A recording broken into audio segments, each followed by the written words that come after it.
Welcome to the talk show presented by Borkars Media from Melbourne, Australia.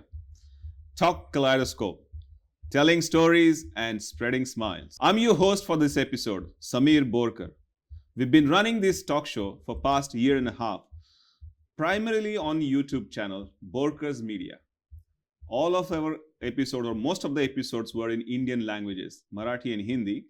And recently we are venturing into English episode. So English being the third language for me personally, this added venture is going to be an interesting adventure.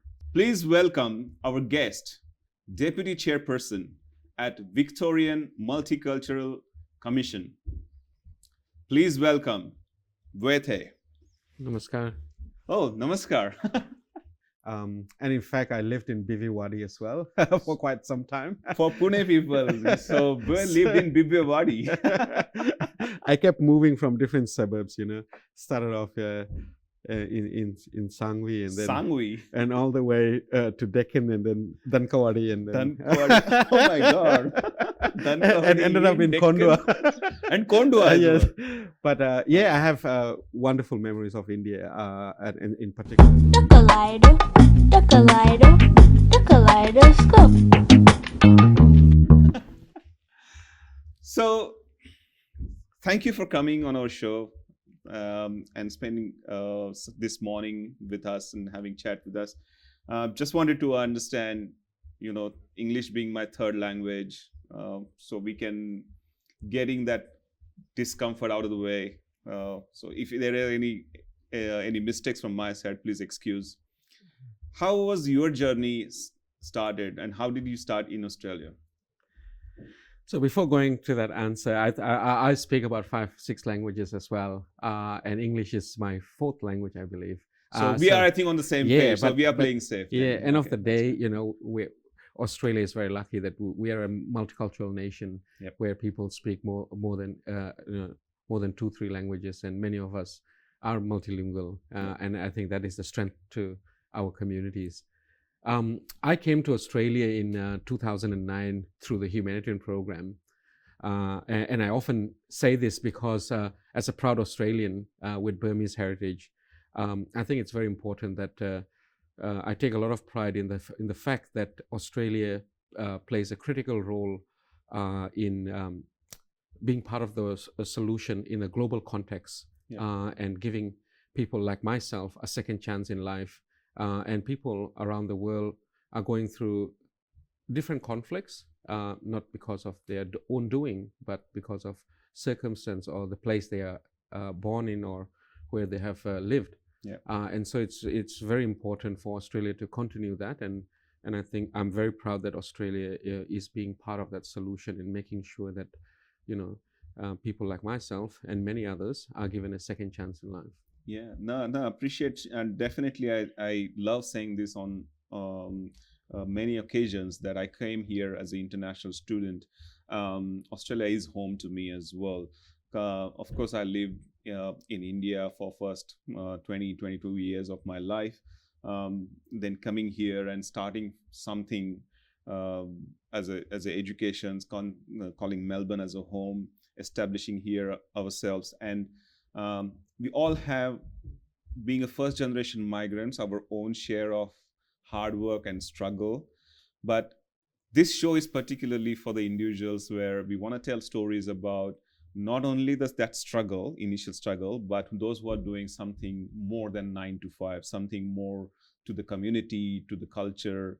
And that's, again, another reason. So we are having conversation here. So again, thanks for coming on a show. Thank you, Samir. I think it's very important that we give voice to our community, making sure that these stories are shared. It inspires one another. I often say that, we should be always looking at ways how we can be a blessing for those around us, but also inspire those around us and also be inspired by those around us. Absolutely. So this is a great show, and thank you so much for the opportunity to be here on the show.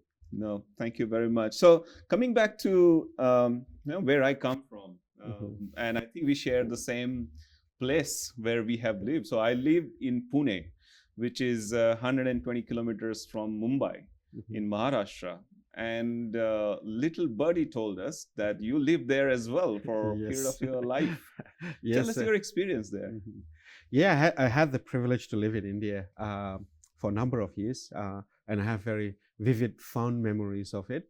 And in fact, I lived in Bwe as well for quite some time. For Pune people, so Bwe lived in Bwe. I kept moving from different suburbs, started off in Sangvi and then Sangvi, and all the way to Deccan and then Dankawadi and then Dankawadi. Oh my God. And ended up in Kondwa. And Kondwa, yes.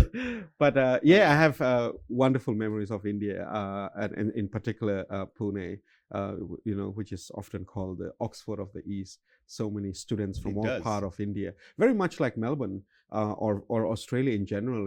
Here in Melbourne, at least, you would appreciate the quality of education that we have, the number of universities, world-class universities, and the opportunity to bring so many students from all over the world to come and study here and share their culture, but also learn something of it, but also the opportunity to build relationship there. I think it's incredible, and that was something that I experienced many, many moons ago when I was in India, and I just loved it, and cannot get enough of it. and totally agree with you. I totally resemble the Pune and Melbourne in many ways. It's a cultural hub, it's an education hub, it's a multicultural, the food, the festivals, and all sorts of celebrations of life, and it's both of the cities have so many similarities. That's why I always feel like this is not my second home, this is another home. So this is like it's part of our routine now. Indeed. So your work in Victorian Multicultural Commissions, how did you start your journey there? So since I arrived here, I've always looked at ways how I can contribute and be participating in civic life, but also in the communities that I live in. I do a lot of volunteering work, but working with grassroots community organization. I'm a firm believer that everyone can be an agent of change, and it's easy to sit back and do nothing. But even if it's a small thing that you can contribute towards the right direction, change is inevitable.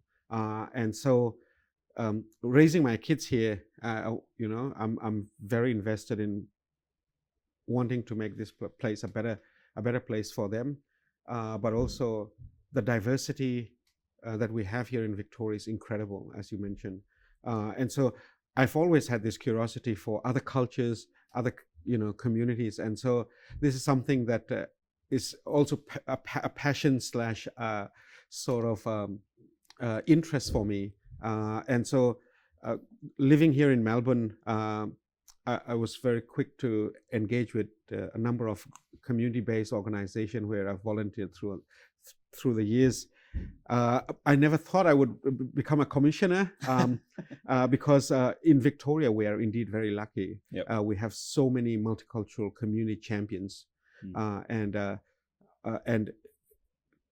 I have so much respect for many of them, and so I never thought I would ever become a commissioner or even apply for it. But back in 2018, there was news that there were going to be new commissioner appointments, and I was, as part of my advocacy, was encouraging many incredible people I know to apply, and one of them said, "Boy, you should apply as well." And I said, "Okay," without expecting it, I was appointed in 2019, and a year after my appointment, I stepped up as the deputy chair to assist with the COVID pandemic and the work that the commission was doing in terms of bringing the communities into those information sessions, making sure communities are informed and so forth. And even then, it's surreal, but it's a great experience. And I always say it's a privilege to serve our community. And so I feel very honored that I have that privilege in life, where I can be in the commission to advocate for our communities and be that voice. Yeah, no, thanks for that. And how do you see that? Does that involve any influencing the policies across different sectors or areas? How does that help the migrant community, which I believe is every single year, every single day increasing, and that is becoming part of Australia's? So if we look at the last census, Victoria, we're at a very exciting time because 50% of our population is of multicultural background, or at least have a one parent who is born overseas. Wow. And so we're at this intersection line, and it's exciting. And so just to break down the work that we do at the Commission through the Multicultural Act 2011, we have a number of structures that we advocate with. So one of them is the Regional Advisory Council, and there's about 250 community leaders from all part of Victoria.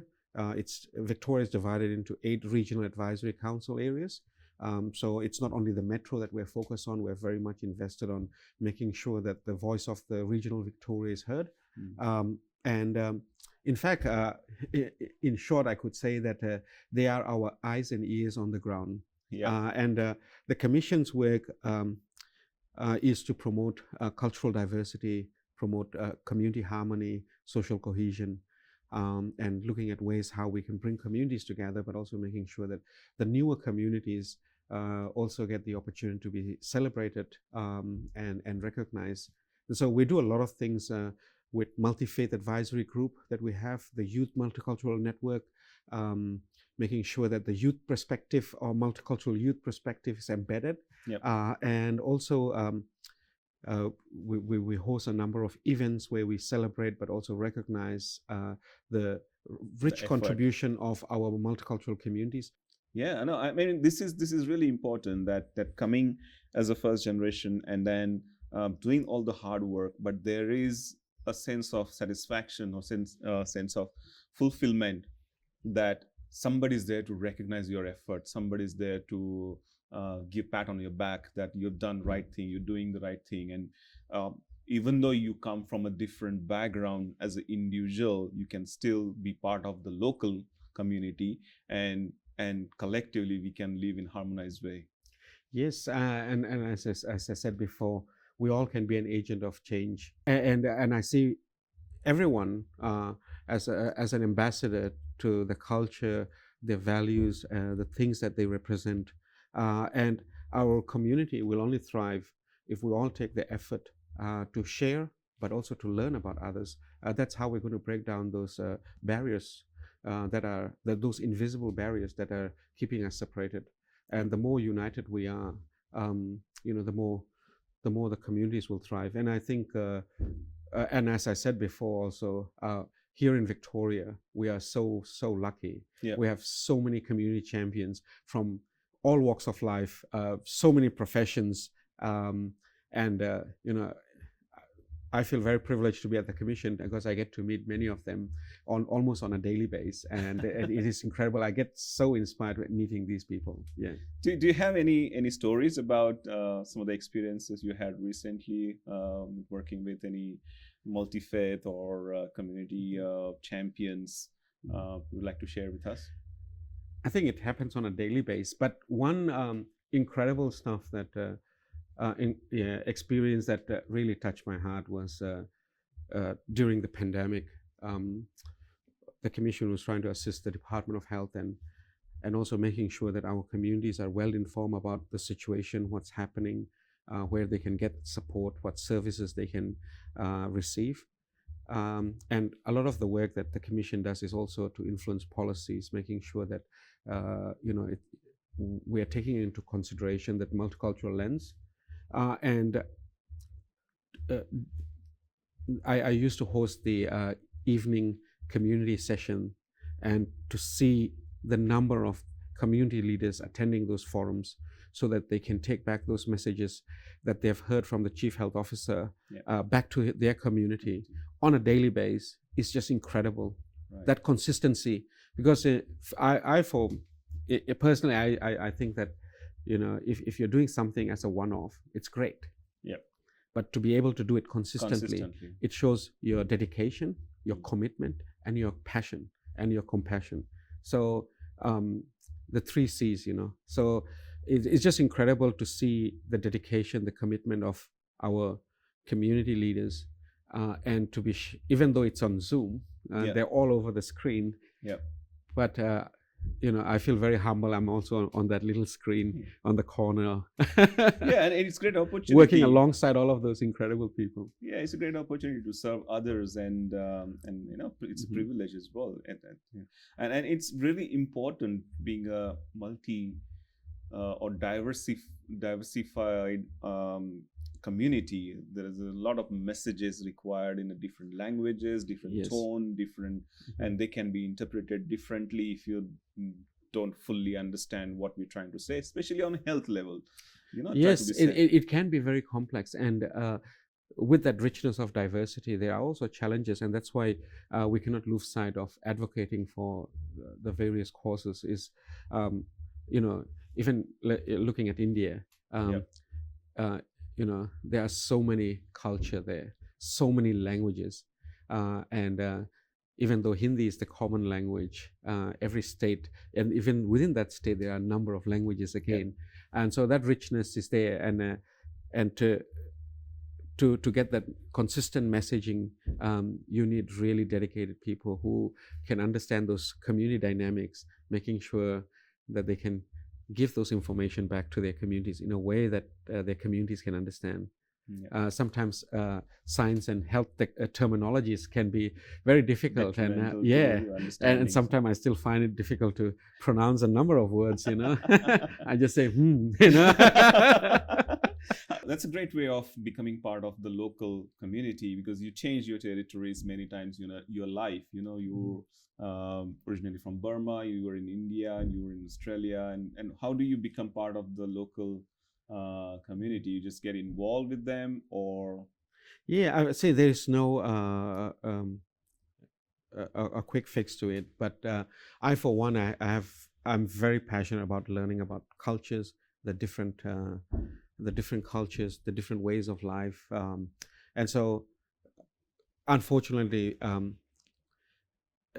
there are many people who have to change places because of unforeseen circumstances and the crisis that happen.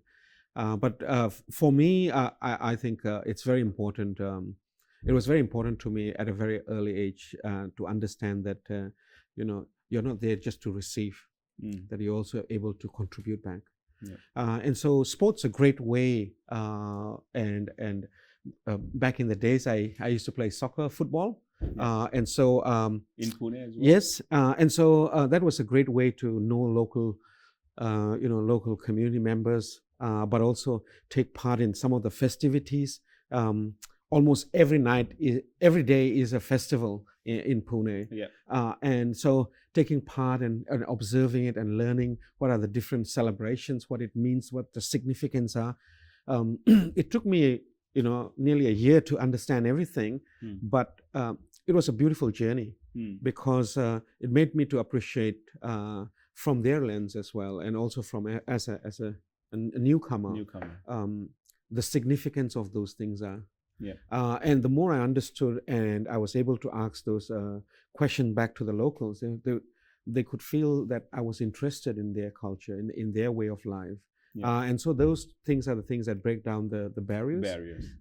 And volunteering is another great way. I cannot stress it enough. It could be little things, maybe 2 hours on a Sunday, but it goes a long way. Often I do it because I believe in it, but it's interesting that people keep notice of it. And that is a great way to build those relationships, because you're all there to give back. And so you're meeting like-minded people.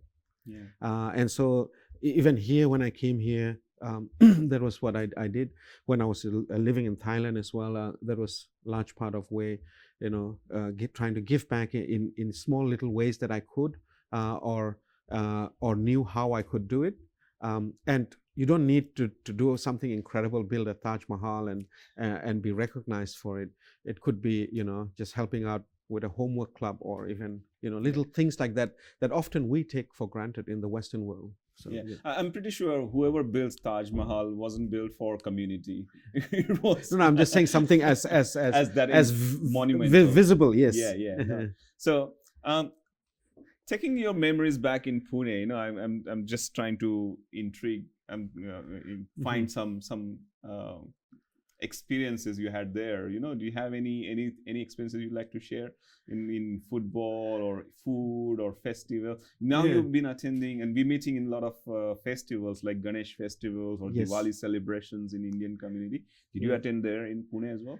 Yes, I do. I try to take part in as many as I can, and every suburb has their own way of doing it. And it's incredible, the vibe, the sound, the music, the colors. And so here even we have such a big Indian community here in Victoria, and it feels like sometimes I wonder if I'm in Victoria or I'm in India, because the vibrancy, the dynamic of that moment is just incredible. I mean, some of the memories, I mean, I remembered my first time having SP chai and vada pav. What? And it blew my mind away. And I knew I was at the right place. I said to my friends, I could eat this every day. And fair enough, I did that for more than 8 years. Bwe loves vada pav. So if you want to invite him, just make sure vada pav is on the menu. So it was great.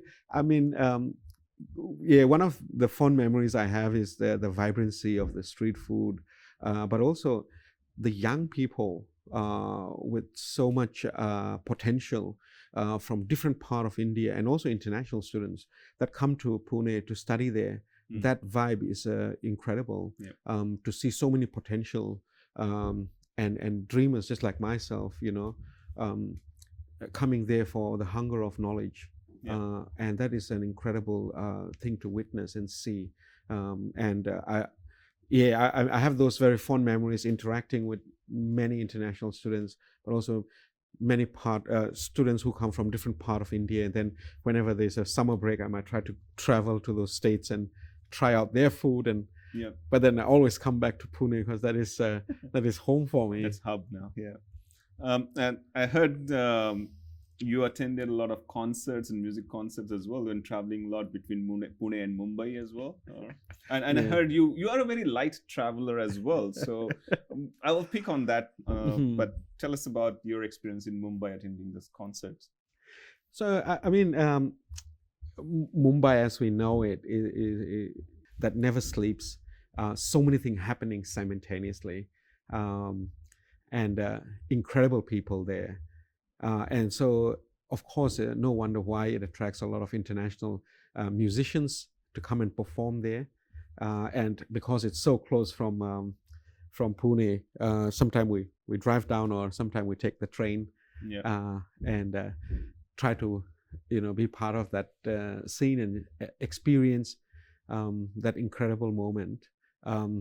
Of course, back in the days, I never thought I would go to Australia or Europe or the US. So for me to see them in person live, it's an incredible experience. And, I think I feel very privileged that I get to do those things and experience, but also meet new friends there, interact. And so every trip is an interesting one. Did you go to Michael Jackson or Bon Jovi or? No, I haven't been to that Michael Jackson one, but almost all the other ones I've been there. I won't name names. Okay. Coming back to your light travels, Yes. I heard that you only travel to international destinations with only laptop bag. Do you travel only for like a day to international travel so that you don't need to carry anything, or? No, I mean, see, funny to say, but I'm not a materialistic person, and I don't have a lot of things. If it's a shoe, it should fit my feet. If it's a shirt, it should fit me. So I'm a very simplified person. And one thing very interesting is I travel light because then I can take on spontaneous stuff.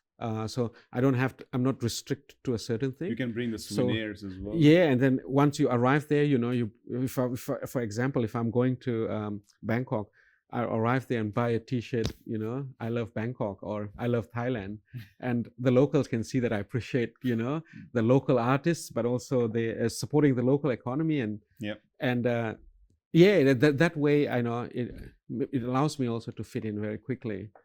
So I'll be going to India soon, and probably I'll try and pick up 1 or 2 kurtas and that I'll wear for the rest of my trip there. Nice. And you bring that back, and then you open your costume shop here, and then you lend. I would love to do that, but I think my size is a bit funny. But it's also an opportunity to share that that piece of souvenir that I've taken so many photos with to someone there locally that might appreciate it. So. Thank you very much. I think you, as a part of travel lighting, you did mention that you only carry with a toothbrush as well, and then so that if there is some apocalypse comes in here, you're ready to go. Yeah, I mean, see, my laptop bag has my phone charger and my laptop charger. So if there's any work that needs to be done, I can get it done. Get it done on the road. And then just experience the local shops, the local vibe. So it allows me. It becomes a small activity for me to make sure that I'm visiting the local areas and the markets and things like that. So a new experience there. Yeah, I'd like to understand as how Australian you are. Mm-hmm. Do you speak any slangs? Any slangs you use?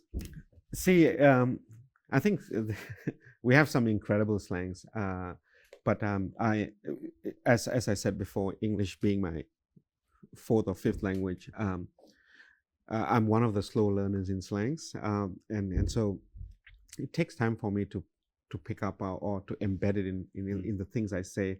But there are some words that really stands out to me, and when I hear someone say that, it reminds me of like home, day, family here, like good day, and I was in an airport in Chicago, and there were 2 Aussies who were greeting each other, and just to hear that just reminded me that in a few hours I'll be back in Melbourne, and that I was so desperate for. So so little things like that. Yeah, absolutely. and this is where I think in few years ago we had one exhibition we did as a part of our art gallery. We used to run art gallery back in the days in Pune, and we invited Australian cricket bowler Bwe Thay. Yes. And he was there for IPL, Indian Premier League coverage, and he was there in Pune as well. And it was interesting to have a chat with him in kind of Aussie slang and little bit of Aussie accent, whatever accent we might have picked up. Mm-hmm. So he really loved that, he was to share some kind of food and drinks and some words. He's an incredible person. I have the privilege to meet him, and he loves India, and also I think he's more Indian than me. he speaks Hindi as well as Marathi as well. Yes, so that's do you speak Marathi? Oh, it's been so many years I haven't spoken in Marathi. At least one line. So it's a bit, but I still speak Hindi every now and then. Okay. Try Hindi then. Kaisa laga? Bahut badhiya. That's good. Let's come to now a little bit of understanding your personality, and we have some rapid fire questions. So without thinking in it, I have some responses from you already here. I just want to check whether your answers hold true to your own answers here. Oh yeah, we'll try. Okay. What do you enjoy more when you go to fun park? Merry-go-round, roller coaster, or watching others? Life is I look at life as a very beautiful thing, and that's why I would rather watch it, because to appreciate the whole essence. If I was on one of them, it would be great, but then I wouldn't be able to see the whole picture So I would prefer to watch it, not getting roller coaster. So life is throwing enough roller coaster experiences. That's what. So I would prefer to be on the sideline and watch and observe everything and just appreciate it. Nice. Last few questions, I guess. Yes. You're hosting a dinner party, mm-hmm. and you must invite 3 famous people, living or dead. Mm-hmm. Who would you invite? Wow. I remembered I was asked this question once, and I was just thinking, I always cherish the moment that I'm now, and I always look at, even though I'm inspired by some incredible, many incredible famous freedom fighters or Nobel Peace Prize winners or peace advocates, but I always try to be very realistic, and I always look at the moment. What I can do now will make a better tomorrow. So I would love the opportunity to have, the 3 people, Mari Joyce, who's a mentor, but also a dear friend of mine, and Sister Nasiba Akram from Sydney, one of the first Afghani refugee in Australia, incredible, resilient, dear friend of mine. And there's so many people. I feel bad. I have to name names, but I'm just trying to come up. Brother Bruce Wong, an entrepreneur, but also does so much in giving back to communities. People who are everyday Australians who do little things to make others' life better. So if I get to share the table with them and just have a yarn and have something to nibble on, that will be great. That would be a great experience. Yes. No, and I love that you being open and honest and sharing their names, and then it's okay. And then this is where we look forward for those opportunities. Of course, if there's a 4th person, Samir, you'll be the one. I would love to be there, not for the dinner party, but to have a chat with them. Yes, to pick in their. It would be such a that's right. It would be such a rich conversation. Yeah, talking of the different communities and different things that's happening on those kind of opportunities, definitely. And of course, all of them are very passionate about education, which is an area that I worked a lot on in terms of transforming people's life, and also making sure that communities can benefit from the world-class education that we have here in Australia. Do you, sorry to off track here, maybe just has realized one question here. The word education, is it, when you started maybe a few years ago, or maybe 10, 15 years ago, do you see the difference the community education has gone up here about each other, about multiculturalism, about acceptance in the mainstream area? See, I had the privilege last year to chair the working group on the 40-year research, 40-year report on the VMC. And it was incredible because there are a number of issues that still exist, but not to a point where it was very extreme. And also, there were a number of things that were done by incredible community champions in the past, and that's why we benefit and we live in this, a state that is called multicultural state, and we are very proud about. But it just didn't happen overnight. There were a lot of work that was put in from people who did it not to get recognition, but did it because they believe that the future will be a better place for their children, but also for the communities who are going to come. And one thing I can share with them is, often when I'm going to do something, I often ask myself, is this the right thing to do? Is this a smart thing to do? And obviously, they've ticked those boxes, and they've done it so that people like myself today here in Victoria can be proud to say that we are a multicultural state. We're not just tolerating multiculturalism, but we're celebrating it. We're sharing those success stories. We're sharing those best practice. And that's something we have to be very proud about and continue celebrating, but at the same time, being vigilant to maintain that and always look forward to the ways how you can enhance it or make it even better. I always believe that, nothing is perfect, but we can always make it better. Yeah, no, appreciate that. Thank you, Bwe. I mean, just to summarize again, coming here on a humanitarian visa and then living and becoming local and leading on such a front point of view and living on such a respected positions at the Victorian Multicultural Commission, and you're setting the right examples for the first generation migrants, and you becoming part of the locals and events, festivities, and sharing the stories. And that's what we are trying to do as well, celebrating the first generation migrants, and not only that, their hard work or struggle, but also the success stories, so that can become some inspiration as well as motivation for the new people. So thank you very much for coming on our show. Thank you, Samir. Is there anything you want to share with us, final words with our audience? Yeah, I mean, I think Australia in general is a success story of multiculturalism, and that if I was to give a message to the audience, I think we all can be part of that solution or making it better, something that others want to be part of, and so I look forward to crossing path. Yep.